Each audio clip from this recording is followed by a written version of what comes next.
My name is Audrey Green, and I am 29 years old. If you had asked me a year ago what my life looked like, I would have told you it was stable, predictable, peaceful even. I had a good job managing logistics for a supply chain firm, a clean two-bedroom apartment in the city, a decent savings cushion, and at least I thought a committed boyfriend named Kyle. Stability was always my currency. I built my life on it. I didn't realize until much later that some people don't see stability as love, they see it as a cage. Kyle was 24, 5 years younger than me, and he carried youth like a weapon.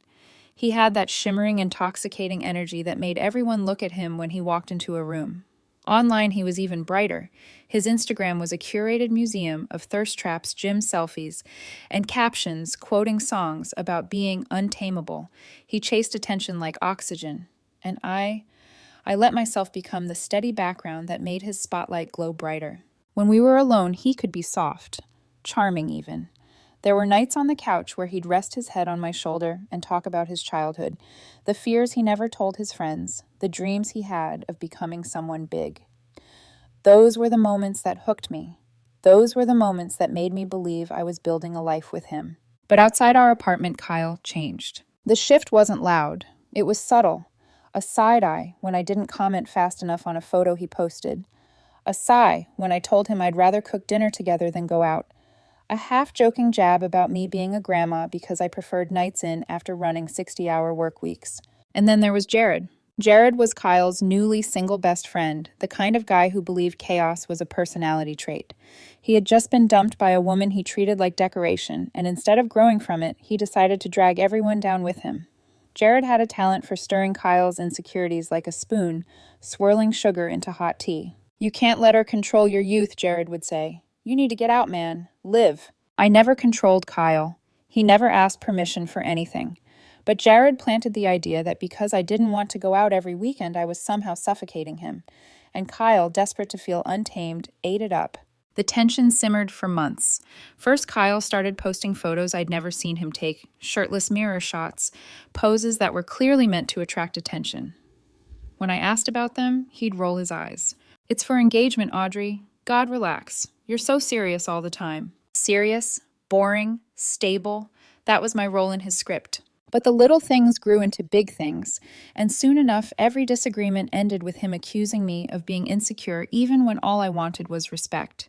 It's funny how people who crave validation will accuse you of insecurity the moment you ask them to show loyalty. One Friday evening in October, a night I will remember with startling clarity, I was in the bathroom washing my face after the longest week of the quarter. Deadlines. Meetings. A system outage that had left me glued to my desk for 12 hours straight. All I wanted was takeout and a movie. Kyle appeared in the doorway wearing cologne I recognized as his night out scent. "Babe, we're going to Verdict tonight," he said, practically vibrating with excitement. I blinked. "Yeah, me, you, and Jared." He leaned against the doorframe. "It's a new club. They're doing VIP entry tonight. Come on, it'll be fun." "Kyle, I'm exhausted. Can't you guys just go? I trust you." He pouted, actually pouted. "Jared thinks you never come out with us anymore. He said it's like you're keeping me at home." My stomach tightened. "I'm not keeping you anywhere," I said, turning off the faucet. "I'm just tired." Kyle's expression softened too quickly strategically. "Please, Audrey, I want to show you off tonight." That line was the hook, the illusion of affection, the bait that made me feel guilty for wanting a quiet night. I stared at myself in the mirror. Dark circles, hair, tied up shoulders, heavy with fatigue, and I told myself maybe I should try harder.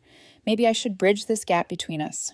Maybe love meant bending until compromise felt like contortion. "Fine," I said, but I added, "I'm driving, and we're not staying until 4. He lit up like a child handed a new toy. 2 hours later, Kyle appeared in the living room, wearing a shirt unbuttoned nearly to his navel chain, glinting across his collarbone. His hair was perfectly styled. He looked stunning, and he knew it. As we walked to the car, I noticed he was texting Jared non-stop, smirking at whatever messages were flashing on his screen. Something inside me twisted quiet and uneasy. Verdict the club was exactly what I hated. Dark, subterranean, bass rumbling through the floor like a pulse. The air smelled of cologne sweat and desperation. Flashing lights illuminated bodies packed together like predators circling prey. The moment we stepped inside, Kyle transformed. He dropped my hand. His posture sharpened. His smile changed into something electric and hungry. We met Jared at the bar. Jared took one look at me and said with mock surprise, "Wow, Audrey actually came. Didn't think you'd let him out." Kyle laughed. He didn't defend me. That was when the first crack split inside my chest. Kyle grabbed a tequila shot from Jared's tray, tossed it back, and shouted, "Let's go," before pulling everyone toward the dance floor. He didn't wait for me. He didn't look back. I followed anyway, like someone trying to catch up to a person who had already emotionally left. At first, they were just dancing in a circle, taking selfies, screaming lyrics into the fog-filled air. I stood at the edge holding a drink I barely tasted. Then it shifted. A trio of women moved toward Kyle, one with bright red hair, one with glitter on her collarbones, one tall with long braids. They circled him like they already knew he'd respond. Kyle didn't step back. He didn't motion toward me. He didn't acknowledge I existed. He smiled. He leaned into them. He let the tallest one slide her hands across his waist as she pressed her body against his. I froze. My heart didn't race, it slowed. A strange cold clarity washed over me. He wasn't dancing. He was advertising himself. I walked into the circle and tapped Kyle's shoulder. He turned around, annoyed that I dared interrupt his performance. What he mouthed. "Can we talk?" He rolled his eyes dramatically, but followed me to the quieter edge of the floor. "You were just grinding on her," I said, keeping my voice level. "Her hands were on you." His expression twisted with condescension. "Oh my God, Audrey, it's a club. We're dancing. Stop being dramatic." "I'm asking you to respect our relationship," I said. "You're rubbing your body all over a stranger while I stand right there." He stepped close enough for me to smell the tequila on his breath. "You are being insecure," he snapped. "You ruin everything with your seriousness. Just go home if you can't handle it." And there it was. The truth inside him. The truth I had been refusing to see. I looked at him, really looked at him, and realized he didn't love me. He loved the comfort I gave him. He loved the safety net, not me. "Okay," I said quietly. He blinked, surprised. "You're right," I said. "I am being dramatic. Go dance with whoever you want." A smug smile spread across his face as he turned back toward the dance floor, heading straight for the red-haired woman. I didn't stay to watch the rest. I left. I walked out of the club, the cold night air hitting my skin like a second awakening. And I knew with absolute clarity that my relationship ended the moment he called me dramatic. The Uber ride home felt strangely serene, like my brain had finally switched off the noise I had been drowning in for months. City lights streaked across the windows, neon, smearing into soft electric colors. My pulse wasn't racing. My hands weren't shaking. I wasn't crying. It was the strangest part, how calm I felt. People talk about heartbreak like a storm, but mine felt like a room where someone had finally turned the music off. When I stepped into the apartment, the silence wrapped around me like a weighted blanket. Usually, this silence felt lonely, long stretches of time spent waiting for Kyle to come home from some outing he swore was quick. But tonight, the silence was a revelation, a clarity, a reclaiming of space that had slowly become a shrine to someone else's chaos. I didn't sit down. I didn't hesitate. I didn't collapse or reconsider. It was as if the anger, sadness, confusion, all of it had evaporated, leaving behind something sharp-focused and terrifyingly efficient. I walked straight to the kitchen, opened the cabinet under the sink, and pulled out a roll of heavy-duty black trash bags. The first one snapped open with a satisfying crackle. I started in the bathroom. His cologne bottles, his hair pomade, his beard trimmer, the endless collection of facial serums he insisted were essential. I swept everything into the bag with a clinical precision I recognized only from moments at work when I was under impossible deadlines. There was no emotion, no rage, just movement. When I unplugged his electric toothbrush, a memory flashed through my mind. Kyle laughing at me for buying a bulk pack of replacements on sale. "You're so practical, it's cute," he'd said. Cute, like being stable was some quirky accessory I wore for him. I tied the first bag shut and moved on to the bedroom. Opening his side of the closet felt like lifting a curtain on a life that had been slowly taking over mine. Clothes I paid for. Shoes he said he needed to match his image. The jacket he insisted was important for branding, whatever that meant. I pulled everything off the hangers, armful after armful, into the bag. The sound of fabric sliding together, hitting the plastic, echoing in the quiet apartment, it was rhythmic, almost meditative. I stacked 3 bags against the wall before I even stopped to breathe. The sheets on the bed still smelled like his cologne. I stripped them off, rolled them into a ball, and shoved them into a fresh trash bag. He once told me Egyptian cotton sheets were a waste of money. Tomorrow I planned to buy them anyway. By 12:30 a.m., the apartment looked like a transition zone between 2 lives, the one I had clung to and the one I was stepping into without fear. I pulled out my phone. Googled 24-hour locksmith near me. A man named Sean Bald, burly, with tinted glasses answered the call. He said he could be there in 20 minutes with an emergency fee. Is it a break-in? He asked. I looked at the mountain of black bags in the hallway. No, I said, it's a breakout. His laugh was a low rumble. Got it. Be there soon. While I waited, I unlocked Kyle's location-sharing app. His smiling face showed he was still at the club. I hovered my finger over the toggle. I didn't even hesitate. Stop sharing. A confirmation box popped up. This time, I didn't question myself. This time, I didn't swallow the discomfort. I clicked yes. Minutes later, Sean arrived. He glanced at the bag stacked by the door, but didn't comment. He didn't need to. There's a universal moment between two adults where no words are required to understand what's happening. You want the deadbolt too? He asked, pulling out tools. All of it, I said. I want a key that's never existed before. He nodded with understanding only life experience can carve into a person's face. The drilling started a deep grinding vibration that echoed through the apartment.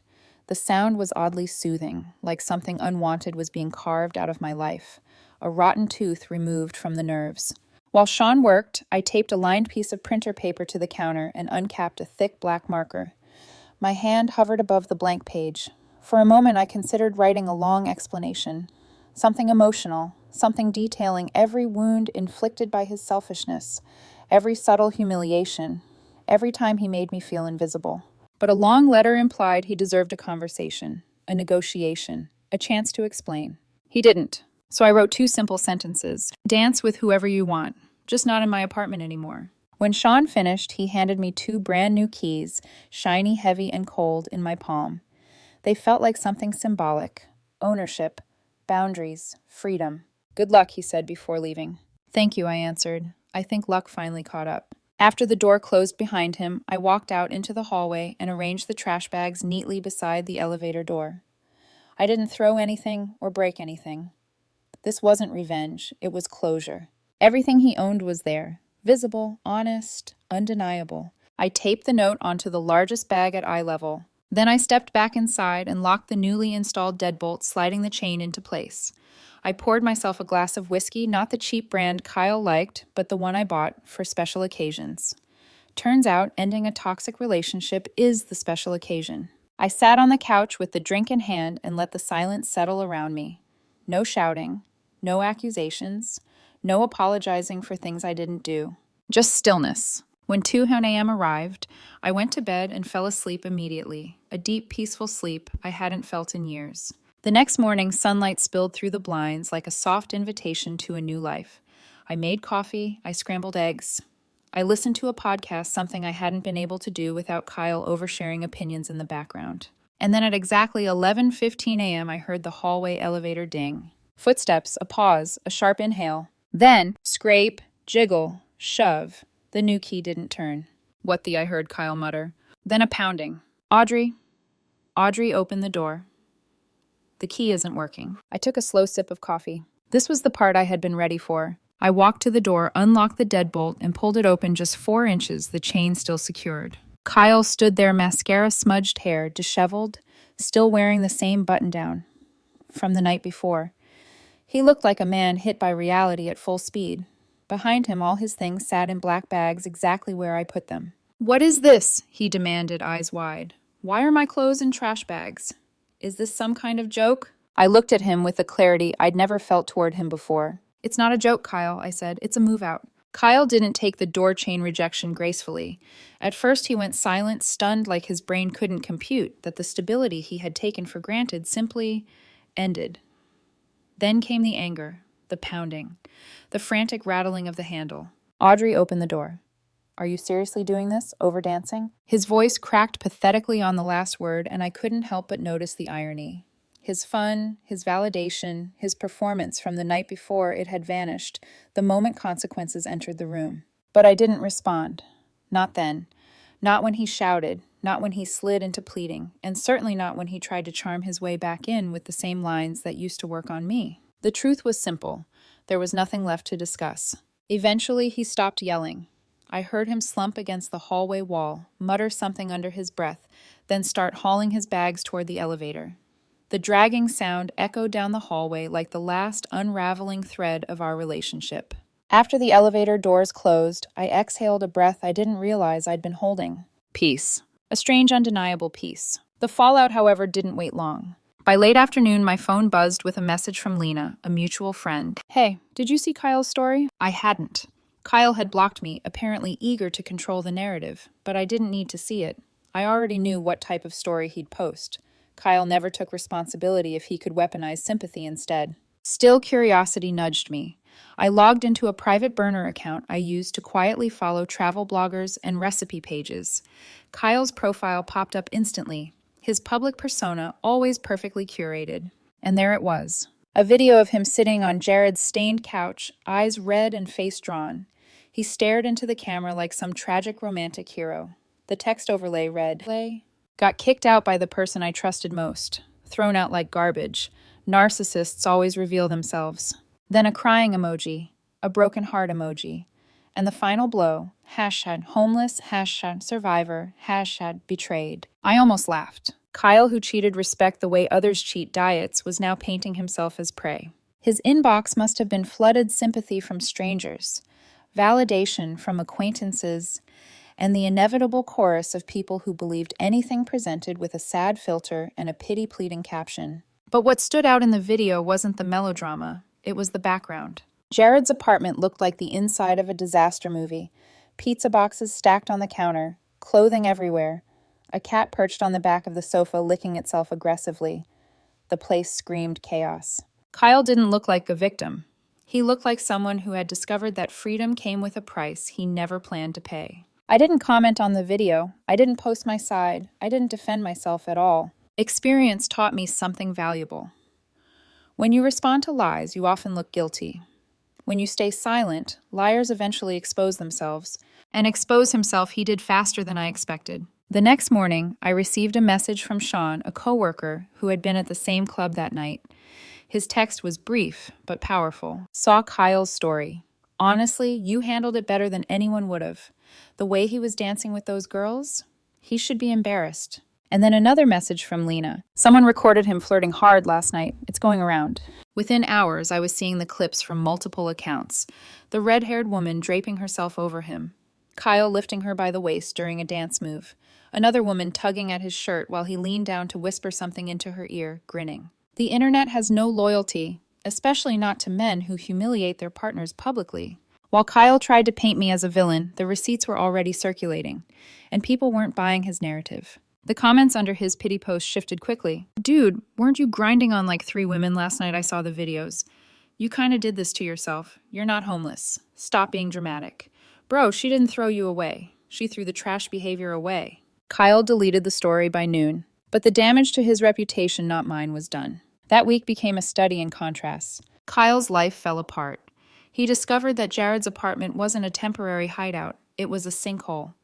Jared had zero structure, no meal prep, no cleaning, no budgeting, no plans beyond the next night out. Kyle, who depended on order convenience and emotional hand-holding, was suddenly living in pure chaos.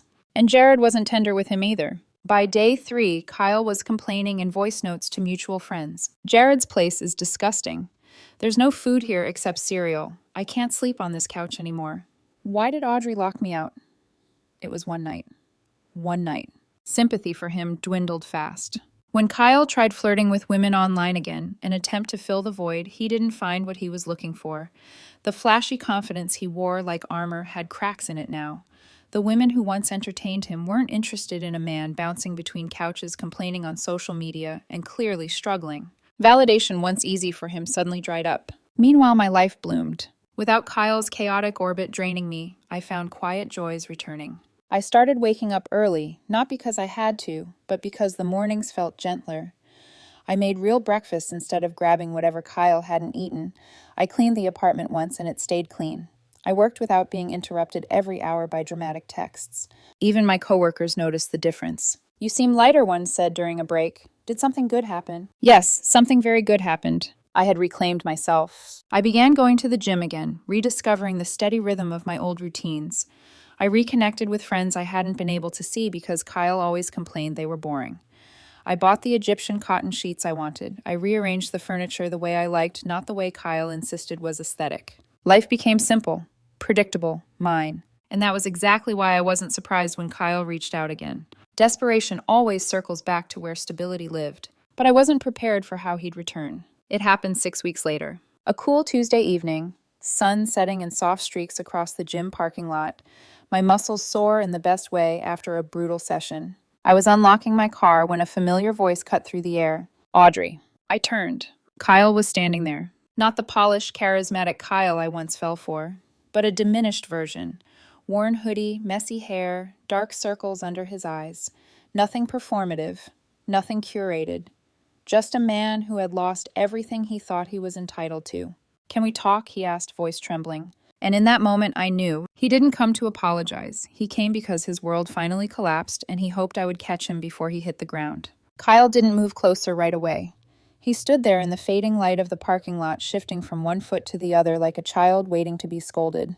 The sun caught the edges of his face, softer now, worn down. He looked nothing like the man who strutted across a nightclub dance floor, like a spotlight should follow him. Please, Audrey, he finally said, voice thin. Just 5 minutes. 5 minutes. It was almost funny. He had taken years of my patience, my energy, my emotional labor, and now he wanted 5 minutes like it was some precious gift. I unlocked my car and pulled the door open. You're blocking me, Kyle. That should have been enough. But he stepped forward anyway, a hand raised, as if to grab my arm, then hesitating midair. I miss you, he whispered. I let the silence stretch between us long enough that he shifted nervously. He wasn't used to me being unreadable. He wasn't used to having no leverage. I miss us, he added more urgently. There is no us, Kyle, I said calmly. You ended that the moment 3 women were wrapped around you while you pretended I didn't exist. He flinched, not dramatically, not theatrically, but with an honest, involuntary twitch that told me the truth had landed somewhere deep. I was drunk, he said weakly. I wasn't thinking straight. Jared kept egging me on. I thought you were overreacting. I raised an eyebrow. So your defense is that you were drunk, irresponsible, and easily influenced by your worst friend? He shut his mouth. For the first time since I had known him, he didn't have a rehearsed answer. Kyle swallowed, his throat bobbing. Look, living with Jared is a nightmare. His place is insane, Audrey. There's no food, no privacy. Everything smells like old takeout. I can't sleep. I can't think. He exhaled shakily. I hate my life right now. That I said has nothing to do with me. His eyes widened, hurt, blooming where entitlement used to be. How can you say that? He cried. We were together for 3 years. You can't just erase that because I screwed up once. Once. The word hung in the air like smoke. It wasn't one night. It was every condescending eye roll when I asked for boundaries, every flirty text he dismissed as meaningless, every time he told me I was insecure instead of accountable. Every moment he acted like attention from strangers was oxygen, and I was just the boring air he breathed out. Kyle, I said softly, you didn't screw up once. You just finally did something big enough that I couldn't ignore the pattern anymore. He blinked rapidly, trying to process it. He was so used to minimizing his behavior that hearing it laid bare must have felt like a slap. I know I've been stupid, he said. I know. But the truth is, those girls didn't mean anything. They never meant anything. You're the one I love. I stepped back and his hand still hovering fell uselessly between us. No, I said, you don't love me. I do, he insisted, voice rising in desperation. I swear. You love comfort. I cut him off without raising my voice. He froze. You love stability. You love having someone who pays the bills, cooks the meals, and absorbs the fallout from your impulsive decisions. You love being cared for. But love, I shook my head. Love requires respect, and you never respected me. His eyes filled with tears. Not manipulative ones, not the dramatic performance I remembered from his social media meltdown. These were quiet, real, the raw kind that comes from realizing the safety net isn't coming back. Please, Audrey, his voice cracked. I can be better. I swear I can change. Change for what I asked. For me. Or because your life fell apart without me holding it up. He didn't answer. He couldn't. And that I said after a long moment is exactly why I can't take you back. He looked shattered, not angry, not defiant. Just hollow. Do you remember what you said to me that night? I asked. He wiped his face with the sleeve of his hoodie. I said a lot of stupid things. You told me I was embarrassing you, I said. You told me to go home. You said you didn't care if I left. I looked him dead in the eyes. Well, I listened. He winced like the words physically hit him. A woman in gym leggings walked past us, glancing awkwardly at the tension. Kyle stepped back, shoulders hunched, suddenly small, in a way I'd never seen before. Audrey, I don't have anyone else, he whispered. But you have yourself, I said calmly, and that's the person you always wanted to focus on anyway. He stared at me, a long, broken stare, and I saw something in his eyes unravel. Pride, entitlement, the belief that I would always be there to catch him. I stepped into my car. He moved toward the door instinctively, but stopped when he realized I wasn't hesitating. Audrey, please just tell me what to do, he begged. Tell me how to fix this. I paused with my hand on the steering wheel. You can start, I said, by learning to stand alone. He let out a sharp, helpless breath, a sound like surrender and heartbreak woven together. Then I closed the door. He stood there in the parking lot under the heavy colors of the sunset watching me. No shouting, no pounding, no last-minute theatrics. Just silence. A silence full of everything he now understood too late. I turned the key. The engine rumbled alive. I didn't look in the rearview mirror. Some endings don't require a goodbye, only a choice. And I had made mine. I drove home in complete silence. Not because I didn't know what to feel, but because for the first time in years, I didn't need to feel anything for someone else. No emotional cleanup, no crisis management, no bracing myself for another apology that would crumble the moment attention tempted him again. Just me, just clarity, just a life that finally felt like it belonged to me again. When I pulled into my parking space, the last trace of sunlight had slipped behind the buildings. The air was crisp, cool enough to sting a little as I inhaled deeply. I remembered how months earlier every drive home had felt like preparing for impact, wondering if Kyle would be upset, distant, overly affectionate, or in one of his moods that made me feel like I was standing on a trapdoor. But now home wasn't a minefield, it was just home. When I stepped inside, the apartment greeted me with warm light and stillness, the kind that wrapped around me like a soft blanket. The Egyptian cotton sheets I'd bought were neatly folded on the couch, waiting to be washed. My gym bag was by the door. A candle burned on the table, smelling like vanilla and cedar. Everything was simple, uncomplicated, mine. I kicked off my shoes and let myself sink onto the sofa, exhaling slowly, fully, without tension, coiled behind my ribs. It struck me how much space Kyle had taken up, not just physically, but mentally, emotionally. How my days revolved around his needs, his moods, his impulsive choices, his constant craving to be validated by anyone but me. And how small I had allowed myself to become just to keep the peace. People talk about toxic relationships like dramatic shouting matches or explosive betrayals, but most of it is quieter. It's erosion, slow, subtle. You don't realize how much of yourself has washed away until you see the shoreline disappearing. Tonight, watching Kyle break in the parking lot, I didn't feel triumphant. I didn't feel vengeful. I didn't even feel sad. I felt released. Because the truth is, not every heartbreak comes from losing someone. Sometimes the heartbreak is realizing how long you loved someone who never learned how to love you back. I got up and started a load of laundry, just mine, just my things. A small, mundane act that somehow felt like reclaiming territory. While the machine hummed softly, I sat at the kitchen table with a cup of chamomile tea. I looked around at the clean counters, the uncluttered space, the quiet. And a single thought settled in. I'm finally alone, but I'm not lonely. For the first time in a long time, solitude wasn't emptiness. It was possibility. My phone buzzed, then Lena again. Hey, are you okay? I typed back. I'm good, really good. And I meant it. There would be no dramatic rebound for me, no rushing to fill a void that didn't exist anymore. I wasn't interested in replicating chaos. I wasn't desperate to prove anything to anyone. I was learning not how to be without Kyle, but how to be with myself. And God, it felt liberating. Over the next few weeks, Kyle tried reaching out twice more. Once through an email titled, "Please read," which I didn't. And once through a mutual friend who asked if I might be open to closure. I declined that too. I didn't need closure from him. I already had it from myself. I started taking morning walks before work, just to hear the city wake up. I joined a yoga class on Saturdays. I hosted dinner for 2 friends Kyle never liked. I rearranged the bedroom, bought art for the walls, learned how to cook a dish I'd always wanted to try, but never had time for.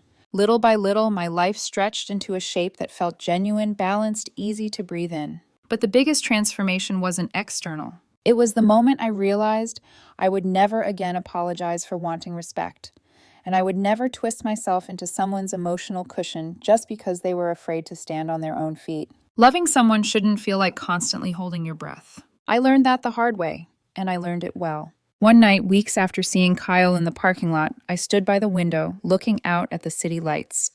A breeze drifted in cool against my skin. I thought about the past 3 years, what I gave, what I lost, what I gained. I whispered to myself quietly but firmly, never again. Not out of bitterness, out of promise. A promise to myself that I would listen the first time my boundaries trembled, that the next time someone wanted love from me, they would need to offer respect first, that I would never again settle for someone who made me feel like the background character in my own story. The world outside shimmered alive, busy full of possibility. And for the first time in a long time, I felt ready for it. Not as someone's emotional anchor, not as someone's fallback plan, not as someone holding the weight of another person's immaturity, but as Audrey Green, whole, clear, unapologetically enough.